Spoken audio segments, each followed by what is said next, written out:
I feel like the hate that I got, like, pushed me to be who I am today.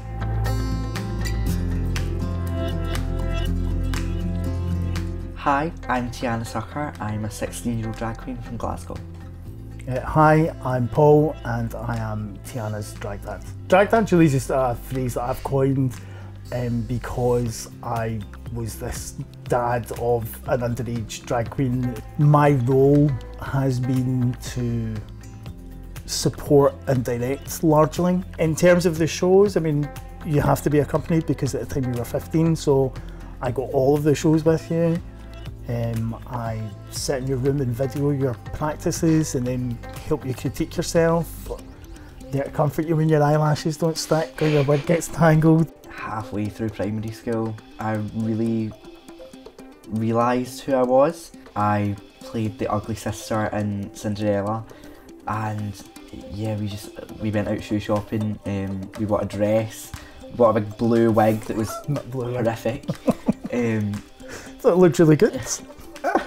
But yeah, like it was okay to do it there because it was funny. It was like in the context of a school play, people came to see it, people were expecting it, yeah. And then it sort of just kind of pushed me to like do it outside of school. But I didn't really have the courage to like obviously come out until around like my first few years of high school. I genuinely think that from a very early age, maybe nursery age, we had a good idea. To say though that we knew that you were, you know, gay is not 100% accurate because it did take a lot of time for you to actually grow into that. It's difficult to label something from that kind of young of an age. You had to grow and develop and interact with people around you and understand, you know, going through school and all the different good and bad experiences that you had. When I was younger, I did experience like a little bit of bullying. I feel like the hate that I got like pushed me to be who I am today, because if that hadn't have happened, I really feel like I wouldn't have came out when I did. When you were comfortable with it, you told your gran, and then you turned up at the house in drag and she was a little bit taken aback, and then she started buying you makeup and dresses. And then when we told the other cousins, we had conversations with other members of the family and they were like, yeah, kind of knew, we saw it on Facebook, but we didn't want to say anything until he was comfortable. So everyone's been really supportive, yeah. I think, in the immediate family, you know, so it's been really good. I do drag, and drag isn't for everyone, and I can't make it, like, I can't force it down people's throats.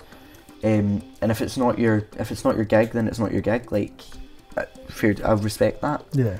What I've got out of drag, I've just became like who I am as a person, and it's just boosted me.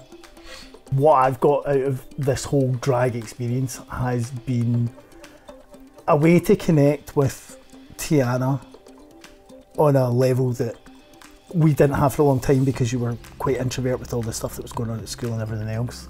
But it's also helped me understand the community that I didn't know a lot about and meet so many amazing creative people. I mean, it's really just given me a new lease of life. For any parents that have children who are looking to be expressive or creative, who want to come out, who aren't necessarily the football kids or the academic kids, or, you know, they want to do their own thing, to kids that want to put on makeup and, you know, wigs and dance, and, you know, they're your kids, love them, and I'm sure most parents do. It's just about supporting your children, make sure that they have every opportunity in life to be themselves and to achieve their full potential.